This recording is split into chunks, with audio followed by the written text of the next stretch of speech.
की दूरी पर हुई थी। जब मैं दूध लेने गया था मैंने सिर्फ 10 फुट की दूरी से देखा उसे।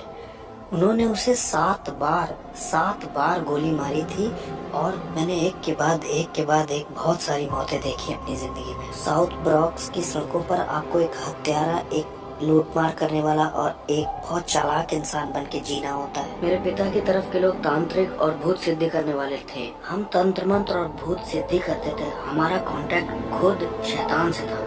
मुझे याद है कि मेरे पिता कमरे में जाया करते थे शैतान की पूजा करने के लिए और मैं शैतान की उपस्थिति को भी महसूस कर पाता था। और मेरे पिता आराधना करते थे, टंग्स में बोलते थे, शैतान की अन्य भाषाएं बोला करते थे, दुष्ट आत्माओं की। और वहाँ वो फूल चढ़ाते, कैंडल जलाते और पानी डालते थे। शाम को 7 बजे से लेकर सुबह 5 बजे तक मैं एक डिमोनिक चर्च में जाता था जहाँ तंत्र मंत्र भी सिखाया जाता था। मुझे ट्रेन किया जा रहा था, मैं ट्रेंड हो रहा था तांत्रिक बनने के लिए। मुझे भूत सिद्धि करने वाली जादूगरनी औरतें जो 30 साल से 40 साल से 50 साल से अपने धर्म में लगी हुई थी, ये सिखा रही थी कि कैसे बात करनी है प्रिंसिपैलिटी से, शैतान से, जमीन वाली दुष्ट आत्माओं से। आप शैतान से डायरेक्ट बात नहीं कर सकते, आपको पहले अधिकार कमाना होगा। जो सबसे पहली बार भयानक हत्या हुई थी जो मैंने बताया, वो यहाँ इस घर में। हस्बैंड ने 52 बार पत्नी को चाकू मारा था और उसके सर को काट के अलग कर दिया था। हम उसकी बेटी के साथ खेला करते थे, इसलिए जब हम उसे छोड़ने आए यहाँ पर तो वो यहाँ खड़ी थी और उसको पता चला कि उसकी माँ इस तरह से टुकड़ों में काटी गई। इसी घर में हुआ था ये। एक बार मैं अपने स्कूल में अपने दोस्तों के साथ खेल रहा था तो वहाँ एक पास्टर आए, एक बैंड भी उनके साथ आया था और वो गाना गाने लग गए। लोग इकट्ठा हो गए और वहाँ बड़ा अद्भुत माहौल बन गया। पूरे स्कूल में एक खुशी की लहर दौड़ गई और मैं एक टूटे हुए परिवार से आया था। वहाँ पास्टर स्टेज पे खड़े होकर बाइबल की कुछ बात बता रहे थे, बाइबल की कहानियाँ बता रहे थे, परमेश्वर कैसे सबसे प्यार करता है और वो यही सब बता रहे थे। पहली बार मैं थोड़ा सा जुड़ा कि वाह, शायद परमेश्वर मुझसे प्यार करता है। हो सकता है परमेश्वर को मेरी या मेरे परिवार की जरूरत है। शायद परमेश्वर मुझे और मेरे परिवार को छूना चाहता है, हमारी परिस्थिति बदलना चाहता है। मुझे भी थोड़ा प्यार मिल सकता है, मुझे भी मिल सकता है। और वो मेरी तरफ चलते हुए आ रहे थे और मुझे पहली बार प्यार बहुत महसूस हो रहा था, इतना कि मैं समझा नहीं सकता। और ये पास्टर स्टेज से उतर के लोगों के लिए प्रार्थना करा तो उन्हें छू रहा था और मुझे लगा कि अब मेरी बारी है, अब ये पास्टर मुझे छुएगा और अब यीशु मुझे कबूल करेंगे और मुझे जताएंगे कि प्यार होता क्या है। और ये पास्टर मेरे बगल से चले गए। उन्होंने मुझे कभी नहीं छुआ, उन्होंने मुझे बिल्कुल नहीं छुआ। वो नीचे लाइन तक आए, मेरे पास आए और मेरे पास से गुजर गए और दूसरे लोगों को छुआ। मुझे लगा ओह, यीशु ने भी प्यार नहीं किया, पिता ने प्यार नहीं किया, मेरा घर परिवार भी टूटा हुआ है। यीशु को शायद अच्छा लगता है कि मेरी माँ मार खाती है, मेरे भाई और मैं भूखे सो जाते हैं। उसे शायद अच्छा लगता है कि हमारे अपार्टमेंट में लाइट नहीं है, हम स्कूल में मिसफिट हैं, उसे हमारा स्कूल आना भी अच्छा नहीं लगता। ये जो यीशु है ना, ये भी मेरे बाप की तरह ही है, इनमें कोई अंतर नहीं है, ये भी मेरे पिता जैसे ही हैं। और मैं टूटा हुआ और बड़ा उदास अपने घर पहुंचा और मुझे याद है 1 या 2 हफ्ते बाद लगभग मैं स्कूल के बाहर थोड़ी मस्ती कर रहा था, अपने दोस्तों के साथ मजे ले रहा था और मैंने सुना कि कुछ नीचे गिरा। वो एक वुडू नेकलेस था। मैंने उसे उठाया और पहन लिया। उसमें बहुत सारे रंग थे और ये नेकलेस ही मेरा शैतान के साथ पहला कांटेक्ट था। कुछ समय के बाद हम टैरो कार्ड रीडिंग करने गए। वहाँ मैं जब गया तो मैं लगभग 10 साल का था, मैं छोटा ही था। वहाँ पर जो औरत भूत सिद्धि करती थी, टैरो कार्ड रीडिंग करती थी, वो विच लेडी, उसने मुझ में अपनी आंखें बिल्कुल धसा दी। वो बिल्कुल मुझ पर फिक्स हो गई। हमें ये लड़का चाहिए, हमें ये लड़का चाहिए ही चाहिए। हम इसे सेंटेरिया का रिसर्च करने वाला बनाएंगे और ये स्पिरिचुअलिज्म को भी आगे बढ़ाएगा। स्पेनिश में आत्माओं की साधना करना डिमोनिक है और सेंटेरिया संतों की पूजा कहलाती है, लेकिन वो है दुष्ट आत्माओं की पूजा। और अगर ये तुमने हमें नहीं दिया तो ये 30 दिन में अपनी आंखें खो देगा।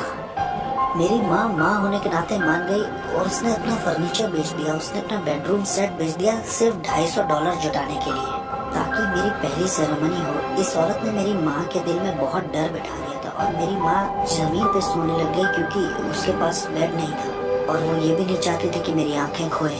तो इन लोगों ने मुझे अंधकार की दुनिया में आगे बढ़ाया जब मैं 10 साल का था। फिर पहला एनकाउंटर जो मेरा हुआ, मैं जब 10 साल का था, वहाँ डेविल आया और उसने ऑफरिंग भी कबूल कर ली। मेरी जिंदगी अब शैतान को सौंप दी गई थी और उन्होंने मेरे गले में 5 मालाएं पहनाई। ये 5 तरह की बड़ी दुष्ट आत्माएं थी जो आसमानी मकामों में रहती हैं। ये शैतान के नीचे होती हैं। उन्होंने ये मेरे गले में पहना दिया, जिन्हें सेंटेरिया कहते हैं। उन्होंने कहा कि यही रूहें आज से तुम्हारी मदद करेंगी और ये तुम्हारे स्पिरिचुअल गार्डियन एंजल्स हैं और अब से यही तुम्हारी आगे को फिक्र करेंगे।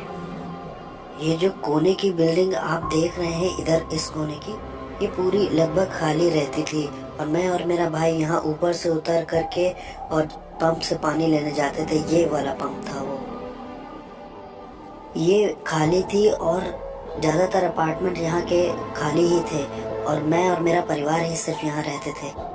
मेरा जो पूरा चैपल था वो इन्हीं सब कामों में लगा हुआ था। वो शैतान की पूजा करते थे और हम डिमोनिक चर्च में जाते थे। शाम को 7 बजे से लेकर सुबह 5 बजे तक भूत सिद्धि वाली औरतें और तांत्रिक हमें सिखाते थे। वो बुलाना सिखाते थे, नियम कायदे और अधिकार के विषय में सिखाते थे। इस जगह को कौन देखता है, ऊपर हाकिम कौन है और यहाँ की प्रिंसिपैलिटीज का नाम क्या है और किस तरह से हमारा चैनल काम करता है। 13 साल का होते होते मुझे शरीर से आत्मा को अलग करना आ गया था और मैं शरीर घर में छोड़कर स्पिरिट रेल में निकल जाता था, अलग क्षेत्रों में, और जाकर वहाँ श्राप बोलता था। अंधकार का साम्राज्य बढ़े और आस पड़ोस श्रापित हो जाए। यहाँ पर होमोसेक्सुअलिटी आ जाए, यहाँ पर डीमंस आ जाए, यहाँ पर spirit of murder, spirit of suicide आ जाए। जो अपने आस पड़ोस में ये सारे चैनल्स चलाना आ गया। 15-16 की उम्र आते आते मैं हॉस्पिटल्स में जाके आईसीयूज में मौत हो जाए ऐसा बोलता, दूसरे कमरों में मौत हो, ये इंसान मर जाए, ताकि डेविल की नज़र में मेरा लेवल या मेरा ओहदा और बढ़ सके और मैं न्यूयॉर्क सिटी का सबसे बड़ा डेविल वर्शिपर बनना चाहता था। शैतान मेरा बाप बन गया। उसने मेरे बाप की जगह ले ली क्योंकि मैंने ऐसी दुआ की थी कि मेरे बाप को मार दो। 33 साल की उम्र में मेरे बाप को चेहरे पर गोली मार करके खत्म कर दिया था एक नाइट क्लब में एक औरत की वजह से। जब वो घर आ रहे थे, शैतान ने उन्हें ले लिया और उसने कहा कि मैंने पुराने से नए को बदल दिया है और ऐसे डेविल मेरा बाप बना। एक क्लब था इस जगह पर और वहाँ मेरे बाप को मारा गया था जब उनकी उम्र 33 साल की थी। मैंने बताया था ना कि जब मैं छोटा था, लगभग 11 साल का था, तो यहाँ पर एक कॉर्नर पर स्टोर हुआ करता था इधर साइड। जब मैं दूध का गैलन लेने गया था, मेरे सामने उस आदमी को मारा गया था। शैतान का पुजारी होने से मेरा ओहदा अब बढ़ चुका था और इतना बढ़ गया था कि मैं प्रिंसिपैलिटीज को और दुष्ट आत्मा को इधर से उधर भेज सकता था। और मैं जैसे आपके साथ यहाँ बैठा हूँ, ऐसे मैं शैतान के साथ बैठा करता था और वो ह्यूमन फॉर्म में आ जाता था। उसकी उपस्थिति आती थी और मैं सारी रात उससे बात करता था और वो मुझको असाइनमेंट्स देता था। मैं अच्छे क्लब्स में और लॉन्च में जा करके चेक करता था कि किसको मैं अंधकार के साम्राज्य में ला सकता हूँ। मैं उनको उनका भविष्य बता देता था, उनकी जिंदगी के बारे में उन्होंने क्या क्या किया है और उनके साथ क्या होने वाला है, ये सब बता देता था। उन्हें बिल्कुल ये अंदाजा नहीं था कि मैं कौन हूँ। मैं बस दुष्ट आत्माओं की शक्तियों से भरा था। मैं खून भी चखा करता था। हर हफ्ते मैं जानवर को काट कर उसका खून पीता था और कभी समय नहीं हुआ या पैसे नहीं हुए तो खुद का हाथ काट करके खुद का खून पी लेता था। हमारे ग्रुप में और जिन लोगों के साथ मैं था वो सब डीमन से जुड़े हुए थे। उनमें डॉक्टर्स थे, लॉयर्स थे, उसमें प्रिंसिपल्स और जजेस और पुलिस ऑफिसर्स भी शामिल थे जो जादू टोने में लगे हुए थे। सिंगर्स जो आज की डेट में बहुत मशहूर हैं वो भी थे। मैं एक हवा के हाकिम को दूसरी जगह भेज सकता था, नीचे जमीन की दुष्ट आत्माओं को दूसरी जगह भेज सकता था ताकि उस जगह के चर्च बंद हो जाए, चर्च की ग्रोथ बंद हो जाए और लोगों के सेव होने के सारे मौके छिन जाएं। कभी कभी मैं शराब में धुत होकर के दुष्ट आत्माओं से इतना भर जाता था कि सड़क के बीच में खड़ा होकर के परमेश्वर से कहता था, सुन, तुमसे भी थोड़ा उलझना चाहता हूँ, आओ थप्पड़ मारूं या थूक दो तुम्हारे मुंह पर, आओ भिड़ के दिखाओ नीचे। मेरी शादी भी हैलोवीन पे हुई थी। शादी भी डिमोनिक थी जो मैंने हैलोवीन पे की थी। दूसरी प्रिंसिपैलिटीज के डीमंस आए थे मेरी शादी में। कोई इंसानी जात मेरी शादी में नहीं आई थी। वो सब मेरी शादी में आने से डर रहे थे। मेरी शादी बड़ी अजीब थी।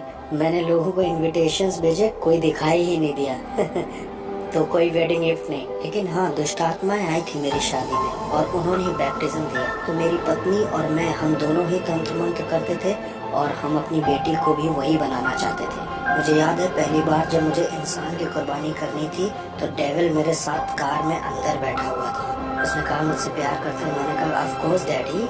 उसने मुझसे कहा कि छत के ऊपर एक आदमी है, वो तुम्हें नुकसान पहुंचाने आया है, तुम्हारा पैसा चुराने आया है, तुम उसे मेरे लिए मार दो अगर प्यार करते हो तो मैं छत की ओर ऊपर जाने लगा। मुझे याद है मैं 12वें माले में रहता था और जब मैं छत के ऊपर पहुंचा तो वो छत के पीछे वाले हिस्से सीढ़ियों पर छुपा हुआ था और ये आदमी 6 फुट 5 इंच का, वो लगभग 250 पाउंड का होगा। मैं डीमन पजेस्ड हो गया था और मेरे अंदर दुष्टात्मा गई, मैंने महसूस किया और अब मैं नहीं रह गया था। मैं उसे पकड़कर अपने अपार्टमेंट में लाके उसे चाकू मारना चाह रहा था क्योंकि मेरे पास एक कार्डबोर्ड पॉट था जो लगभग 100 पाउंड का होगा। उसमें 9 तरह के हथियार लगे थे जो 9 अलग तरह से इस्तेमाल किया जाता था। और जैसे ही मैं उसे पकड़ने चला और उसे अपार्टमेंट में खींचने, बस मेरे हाथ से फिसल गया और गायब हो गया। वो नीचे स्टोरवे के पास कूद गया। वो ऐसा जैसे ओलंपिक के एथलीट कूदते हैं करके कूद गया। वो कूदा और गायब ही हो गया। मैं उसे पकड़ नहीं पाया तो मैं बहुत निराश हो गया। मैं अपनी पहली इंसानी कुर्बानी नहीं कर पाया। लोगों ने इसके ऊपर देखो कुछ लिख दिया है, लेकिन यहाँ पर एक डीमन है, ध्यान से देखो। ये वो डीमन है जो नर्क के दरवाजे की देखरेख करता है। इसी के बारे में मैं बता रहा था अपनी किताब में। वो सेंटेरिया वाली यही है, छोटा वाला दुष्टात्मा। ये वो दुष्टात्मा है जो हेटी को चलाती है।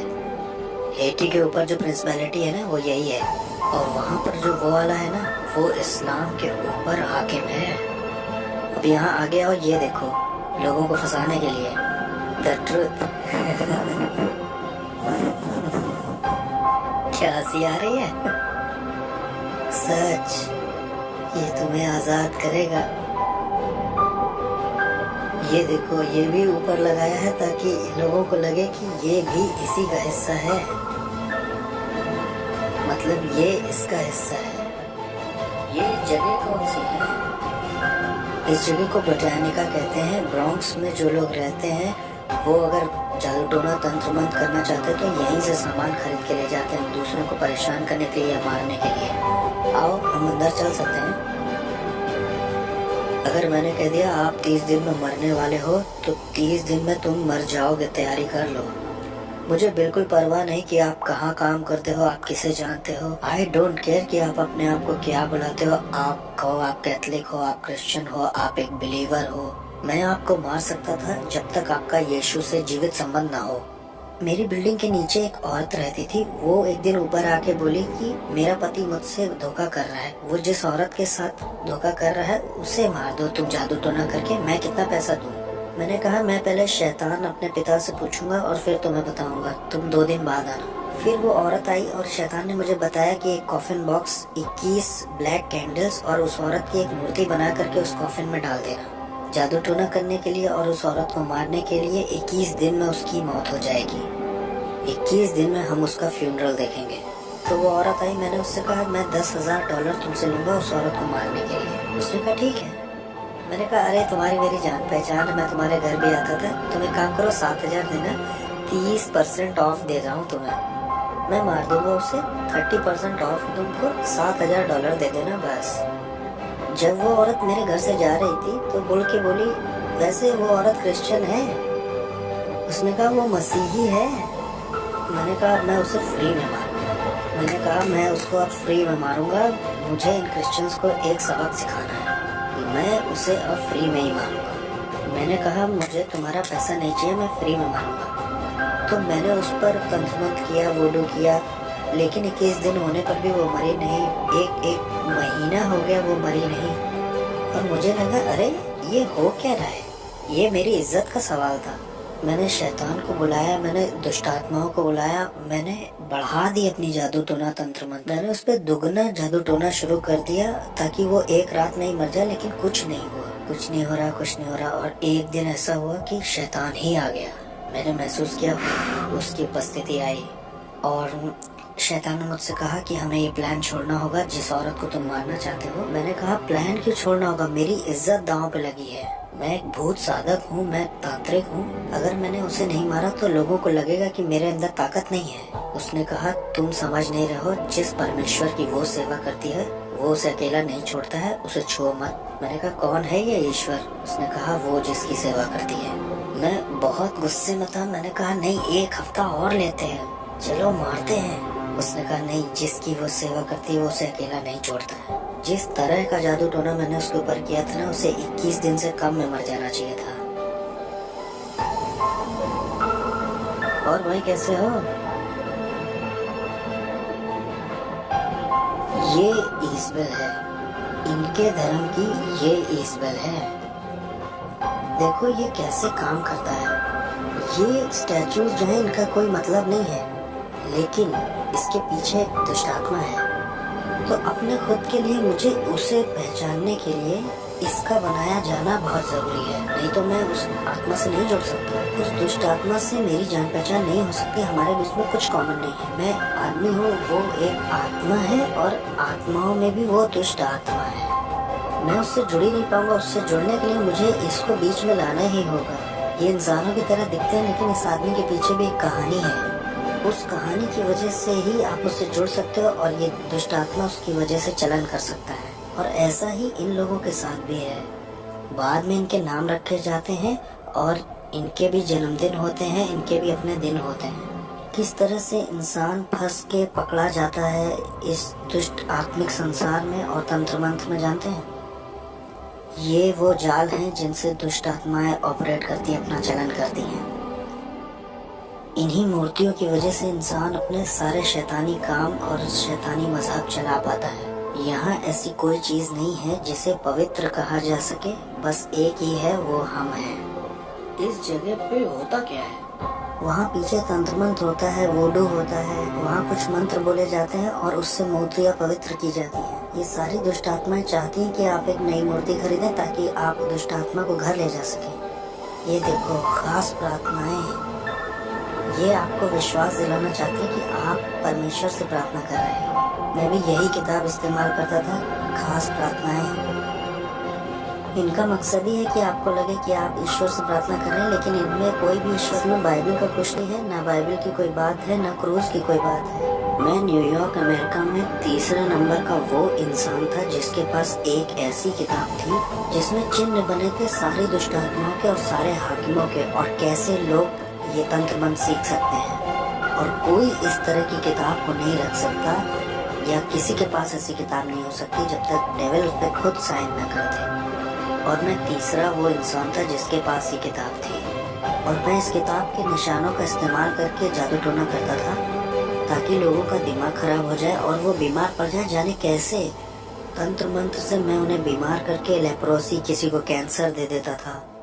मैंने लोगों के ऊपर ऐसा जादू टोना किया कि उनके साथ गर्भपात हो, उनके जीवन में अबॉर्शन आ जाए, लोग हॉस्पिटल जाएं, सर्जरी ही करवा, बिना सर्जरी के हॉस्पिटल में रहें। जादू टोने से मैंने लोगों को पागल भी किया है। मैंने जादू टोना करके लोगों के ऊपर दुष्ट आत्माएं भेजी, बाइपोलर की, सिजोफ्रेनिया की, और भयानक बीमारी और सुसाइड की स्पिरिट। मैं रात भर बैठकर शैतान से घंटों बात किया करता था। जब क्रिश्चियंस यहाँ चर्च भी 1 घंटे के लिए नहीं जाते, बहुत से क्रिश्चियंस 1 घंटे दुआ भी नहीं करते। आत्मिक संसार ज्यादा रियल है इस संसार से जो दिखता है, और हमने इसे महसूस किया था कि जो कुछ यीशु में ढका हुआ नहीं है उसे बहुत आसानी से टारगेट बना सकते हैं गिराने के लिए। जैसे नास्तिक लोगों को आराम से मार सकते हैं हम। यहोवा विटनेस वाले लोग आसानी से मारे जा सकते हैं, मॉर्मन्स भी आसानी से मारे जा सकते हैं, और ऐसे लोग भी जो कहते हैं शैतान होता ही नहीं है, वो भी बहुत आसानी से मारे जा सकते हैं, क्योंकि